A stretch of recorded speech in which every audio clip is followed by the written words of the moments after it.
மணப்பெண்ணின் பிரத்யேகமான திருமணம் Vivaha the Chennai silks. Summer holidays வந்தாச்சு, நம்ம ஜிடி ஹாலிடேஸும் வந்தாச்சு. GT holidays, south India's number 1 travel brand. பழைய நகையை கொடுத்து வைட் 11 மந்த்ஸ்ல அதே அடைக்கு புது நகையை எடுத்துக்கோங்க. எக்ஸ்ட்ராவா ₹1 தர வேண்டாம். Magic old gold exchange. பாமகவில் ராமதாஸ் அணி, அன்புமணி அணின்னு 2 அணிகளா பிரிஞ்சு செயல்பட்டு வராங்க இல்லையா? இதுல இப்ப ராமதாஸ் சொல்ற கருத்துகள் எல்லாமே பெரிய அளவுல ஒரு அதிர்வலைகளை ஏற்படுத்திட்டு வருது. அன்புமணி வேணா தனி கட்சி தொடங்கிக்கிட்டுங்க, திமுக அதுல எந்த பிரச்சனையும் இல்லைங்கன்னு பல விஷயங்களை போட்டு உடைச்சிருக்காரு. இதற்கு பின்னணியில பல காரணங்கள் சொல்லப்படுது. அது மட்டும் இல்லாம 2 முக்கியமான பாமக எம்எல்ஏ திடீர் உடல்நலக்குறைவால் மருத்துவமனையில் அனுமதிக்கப்பட்டிருக்காங்க. அதற்கு பின்னாடியும் சில விஷயங்கள் பேசப்படுது. அதையெல்லாம் விரிவா பேசிடுவோம். அதே மாதிரி உலக அரசியல்னு பார்த்துக்கிட்டோம்னா, ஒன்று அமெரிக்க அதிபர் ட்ரம்ப், அங்கே இருக்கக்கூடிய சில பிரச்சனைகள், அப்புறம் ஈரானில் நடக்கிற போர், இஸ்ரேல், இந்த பிரச்சனைலாம் தாண்டி இந்திய பிரதமரை இப்போ வர சீண்ட ஆரம்பிச்சிருக்காரு. ட்ரம்ப்புக்கு என்னதான் ஆச்சு, அல்லது பிரதமர் மோடிக்கும் ட்ரம்ப்புக்கும் இடையிலான அந்த உறவுங்கிறது என்ன ஆச்சு? ஏற்கனவே காங்கிரஸ் சொல்லியும் அதை கேட்காம இப்போ காங்கிரஸ் சொன்னபடியே ஒரு சம்பவம் நடந்திருக்கு. பாகிஸ்தானுக்கு உரிய முறையில் மரியாதை கொடுக்கப்பட்டிருக்கு வெள்ளை மாளிகையிலே அப்படிங்கிறது தான் மிகப்பெரிய அளவில் பேசு பொருளாக மாறி இருக்கு. எல்லாத்தையும் பேசிடுவோம். Welcome to sensation.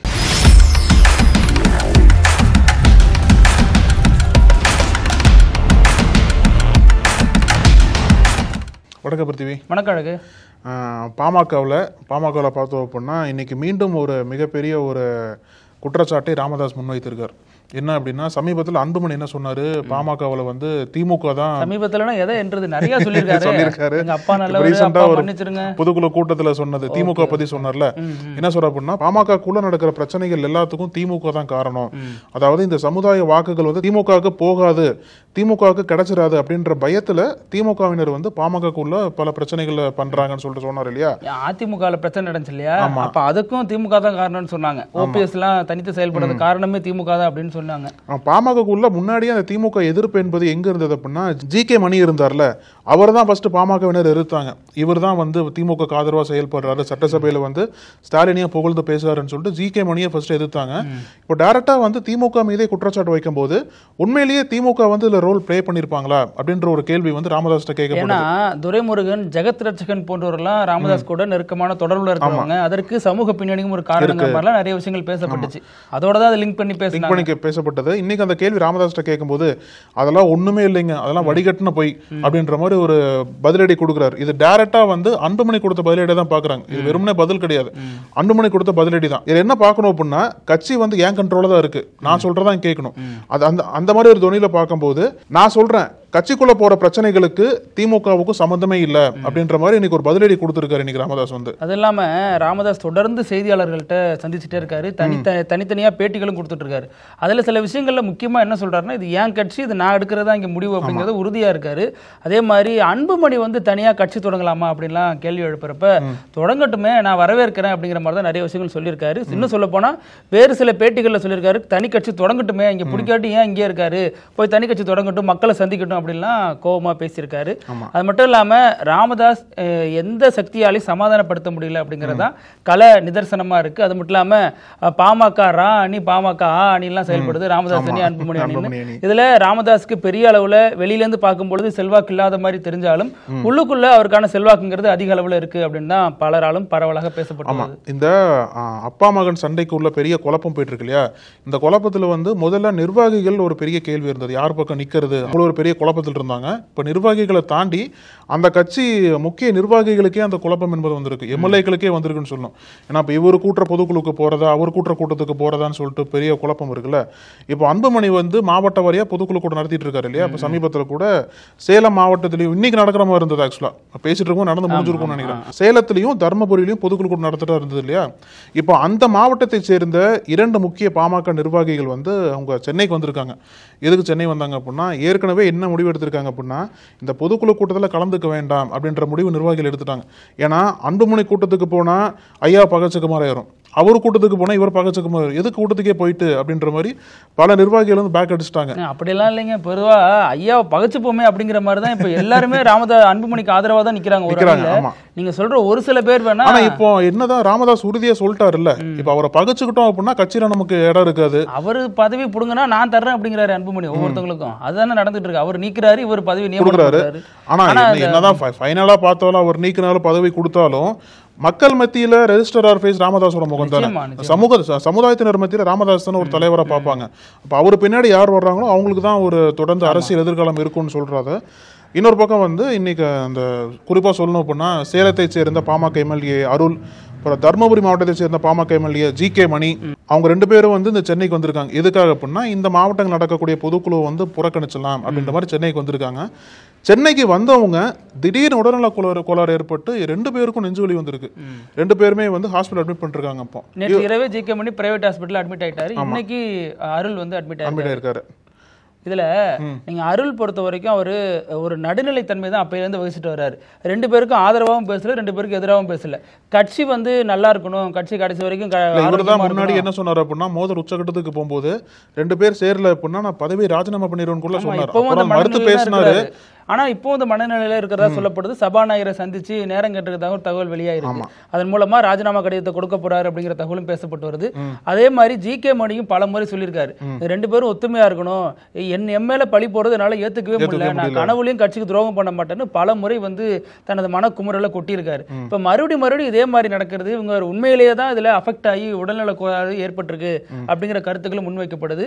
இன்னும் சிலர் என்ன சொல்றாங்கன்னா உடல்நல கோளாறுங்கிறது ஒரு 50% தான், மீதி 50% இந்த கட்சி பிரச்சனைக்குள்ள நம்ம ஏன் தலையிடணும், நம்ம வந்து ஒதுங்கி இருப்போம், கட்சியோட நிலைப்பாடு தான் நம்ம நிலைப்பாடு, இவங்க 2 பேரும் ஒரு முடிவுக்கு வரட்டும், அதுக்கப்புறம் நம்ம பாமகல இன்னும் தீவிரமா செயல்படலாம் அப்படின்னு முடிவோட சொல்லப்படுது.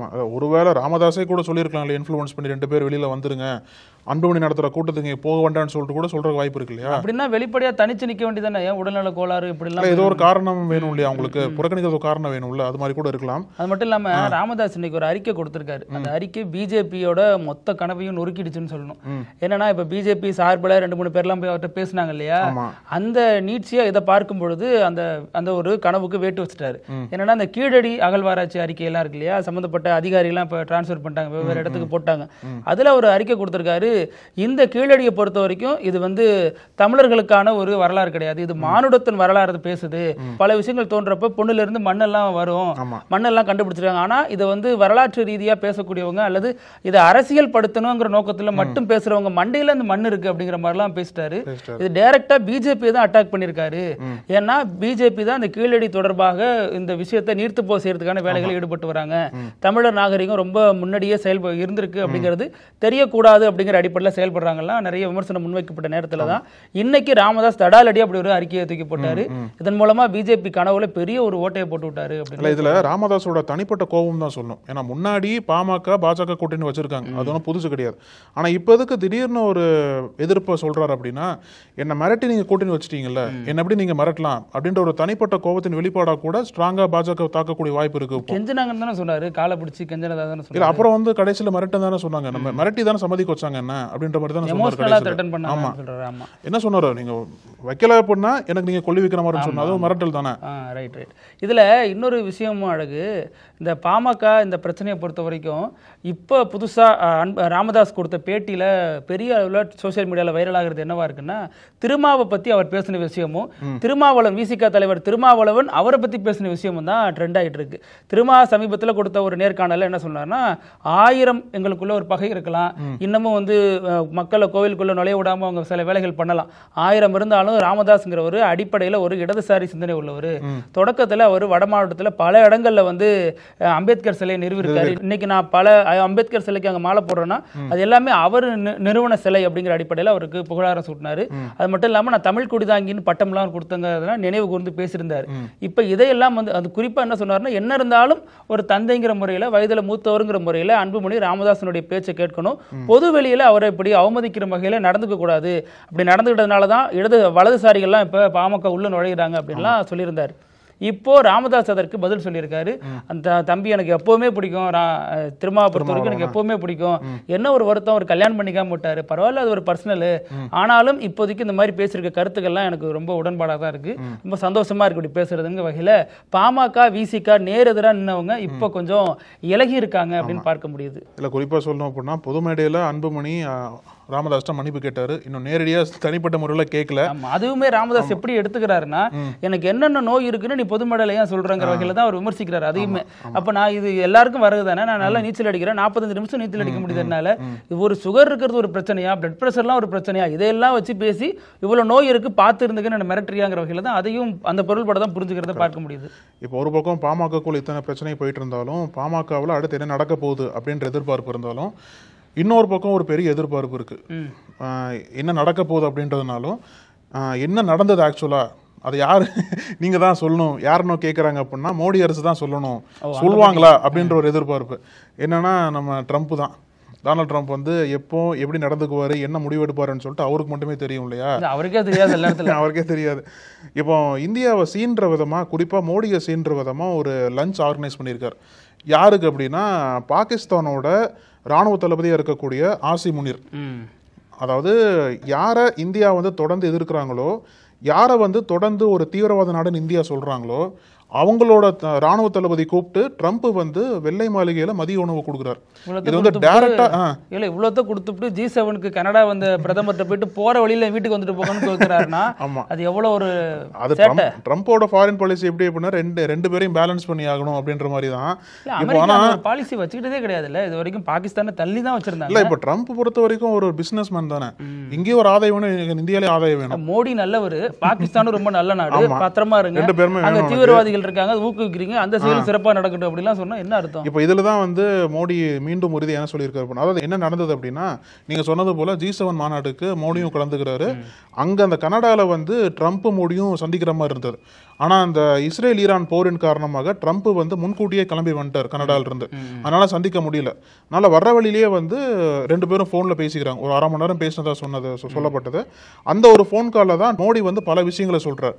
அதாவது இந்த இந்தியா பாகிஸ்தான் போர் வந்துச்சுல்ல, அந்த ஆபரேஷன் சிந்தூர் இருக்கு இல்லையா, இந்தியா பாகிஸ்தான் போர்ல வந்து அமெரிக்கா மத்தியஸ்தமே பண்ணல.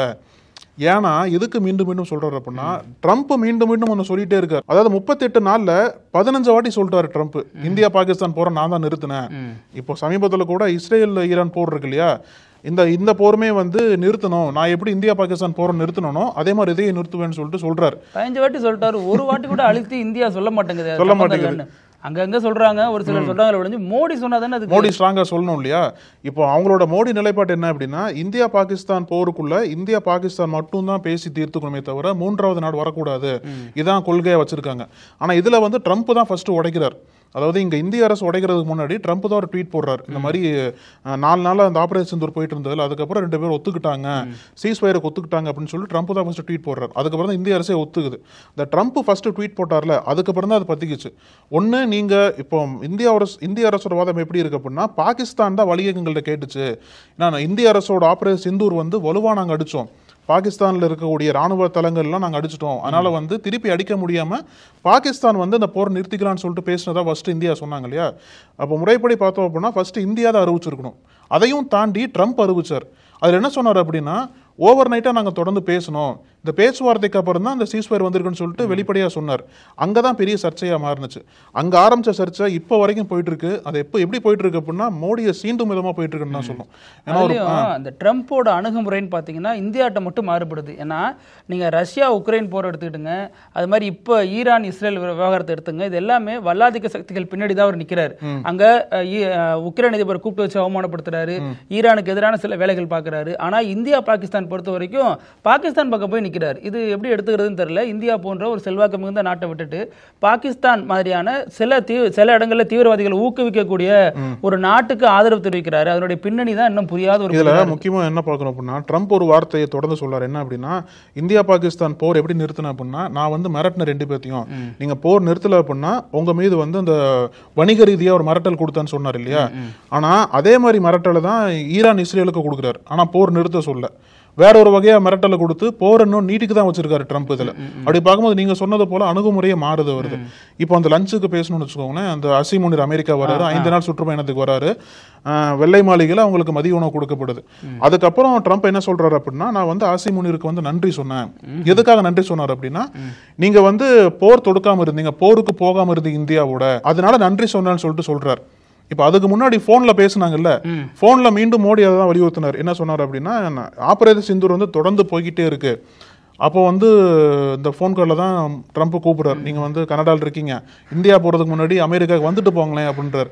மோடி என்ன சொல்றாரு அப்படின்னா, மோடி என்ன சொல்றாரு அப்படின்னா, இல்ல இல்ல எனக்கு ஆல்ரெடி நிறைய வேலை இருக்கு அதனால வரமாட்டேன்னு சொல்றாரு. இது வந்து பாகிஸ்தான் நீங்க வாங்க இந்த வருஷம் கடைசியில குவாட் மாநாடு எங்க ஊர்ல நடக்கும், இந்தியாவில் நடக்கும் வாங்க அழைப்பு கொடுத்திருக்காரு. இப்போ உடனடியா அந்த விடுக்கப்பட்ட அழைப்புக்கு மோடி எதுக்காக மறுத்தார் அப்படின்னா, ஒருவேளை ட்ரம்ப் பாகிஸ்தான் பக்கம் நிக்கிறாரு அதனால கொஞ்சம் டிஸ்டன்ஸ் வைக்கணும்ன்றதுக்காக உடனடியா மறுப்பு தெரிவிச்சாரா, இல்ல வேற எதனா காரணங்கள் இருக்கான்னு சொல்லிட்டு வெளிப்படையா தெரியல.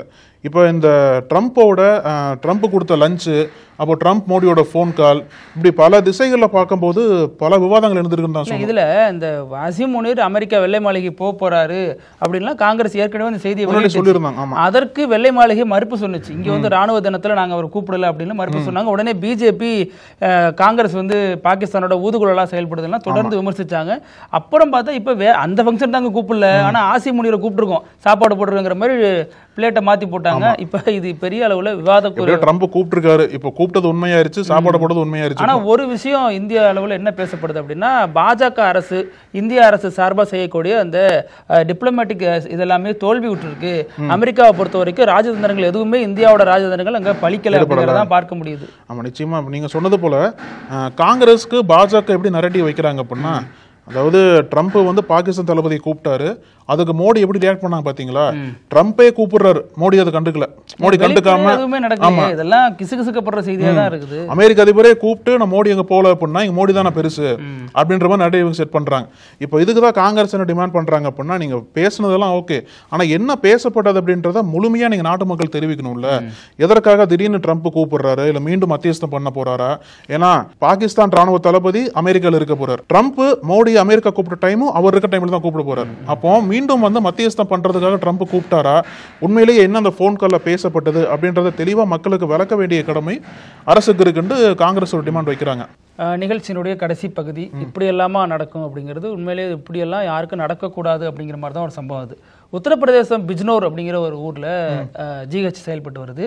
அங்க வந்து சர்ஃப்ராஸ் அகமது அப்படின்னு ஒருத்தர் சிகிச்சைக்காக அனுமதிக்கப்பட்டிருக்காரு. என்ன சிகிச்சை அவருக்குன்னா டயாலிசிஸ் சிகிச்சை. டயாலிசிஸ்க்காக அனுமதிக்கப்பட்டவர், உடம்புல இருந்து ரத்தம் வந்து மிஷின் போயிட்டு கரண்டி கொண்டாந்து வரும் இல்லையா, அந்த சிகிச்சை நடந்துட்டு இருக்கு. திடீர்னு கரண்ட் போயிடுச்சு.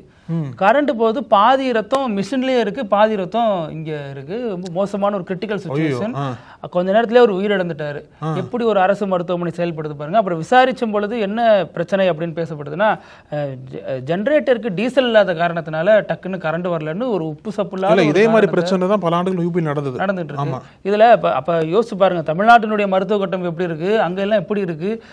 இதெல்லாம் வந்து ஒரு திடீர்னு நடக்கிற விஷயம் இல்ல, திட்டமிட்டு தான் டயாலிசிஸ் பண்ணப்படுது. டயாலிசிஸ் பண்றப்ப இதெல்லாம் பிரச்சனை இருக்குன்னு தெரியும். இப்ப ஜெனரேட்டர் என்ன இருக்கு, டீசல் என்ன இருக்குன்னு செக் பண்ண வேண்டியது அரசு மருத்துவமனையுடைய கடமை.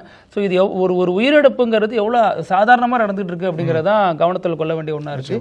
இது வந்து ரொம்பவே சோகத்துக்குரிய ஒரு விஷயமா பார்க்கப்படுது. இனிமேலாவது அரசியல் கடந்து எல்லா மாநிலங்களும் மிக முக்கியமான இந்த சேவைகள் எல்லாம் எந்த விதமான தடையும் இன்றி மக்களுக்கு கிடைக்கணும் அப்படின்றத உறுதிப்படுத்த வேண்டிய தேவையை வந்து நமக்கு உணர்த்தி இருக்கு. இல்லப்பா, உத்தரப்பிரதேசம் நம்ம இவ்வளவு சொல்றோம்ல, தமிழ்நாட்டில் இப்போ ஒரு சம்பவம் நடந்திருக்கு இல்லையா. ஒரு பள்ளி மாணவி அம்மாவோட ஸ்கூட்டர்ல போறப்ப ஆக்சிடென்ட் ஆகி பின்னாடி வந்த லாரி மோதி இறந்திருக்காங்க. இதுவும் வந்து சம்பந்தப்பட்டதெல்லாம் நடவடிக்கை எடுத்திருக்காங்க. ஆனாலும் ஒவ்வொரு நடவடிக்கைக்கு முன்னாடி ஒரு உயிர் போகணுமா அப்படிங்கறதுதான் மிகப்பெரிய அளவுல கேள்விக்குறியா இருக்கு. ஒரு குழந்தையை அழைச்சிட்டு போறப்ப அந்த டைம் பிக்ஸ்டு டைம்குள்ள தானே அந்த கனரக வாகனங்கள்லாம் சிட்டிக்குள்ள வரணும். அது மீறி ஏன் வருது, அப்ப அதை அனுமதிச்ச அதிகாரி யாருன்னு எல்லாமே பிரச்சனைக்குரியதா ஒன்று இருக்கு. இப்ப நீங்க பள்ளிக்கூடத்துல இருந்து கூரை கட்டடத்துல இருந்து மாடி கட்டடம் மாறினா கும்பகோணம் தீ விபத்து நடக்க வேண்டியதா இருக்கு. அல்லது இந்த அரசு பள்ளி பேருந்துகளை சரி செய்யணும் அப்படின்னா அந்த பஸ்ல ஓட்ட இருக்கா இல்லையான்னு பாக்கணும், அதுக்கு 2 சிறுமி உயிரிழக்க வேண்டியதா இருக்கு. இப்ப ஒவ்வொன்னும் உயிரிழந்த பின்னு தான் கத்துக்குதுன்னா அப்ப அரசுக்கு என்னதான் ரோல் இருக்கு அப்படிங்கிற கேள்வி எழும்புறதை தடுக்க முடியல. கேட்குற கேள்வி ஒரு வேலிடான பாயிண்ட் தான். இதை வந்து எல்லா அரசாங்கங்களும் பரிசீலிச்சு இனிமேல் இந்த மாதிரி சம்பவங்கள் நடக்காம இருக்க வேண்டிய ஒரு பொறுப்பு வந்து அரசு இருக்குன்னு சொல்லலாம். நம்ம இதே மாதிரி நாளைக்கும் நிறைய செய்திகளோட சந்திக்கலாம். அழகு தொடர்ந்து பேசலாம். நன்றி. நக்கீரன் டிவிக்கு சப்ஸ்கிரைப் செய்யுங்கள். உங்கள் ஆதரவே எங்கள் பலம். ஆசிரியர்களுக்கு நண்பனாகவும் மாணவர்களுக்கு ஆசானாகவும் திகழும் தேர்வு வழிகாட்டி. ஒவ்வொரு பாடத்திற்கும் அனுபவமிக்க ஆசிரியர்களின் துல்லியமான தெளிவான விடைகள். CNC இருக்கு, தேர்வு பயம் எதற்கு? இது தீரன் பப்ளிஷிங் ஹவுஸ் விற்பனை வெளியீடு.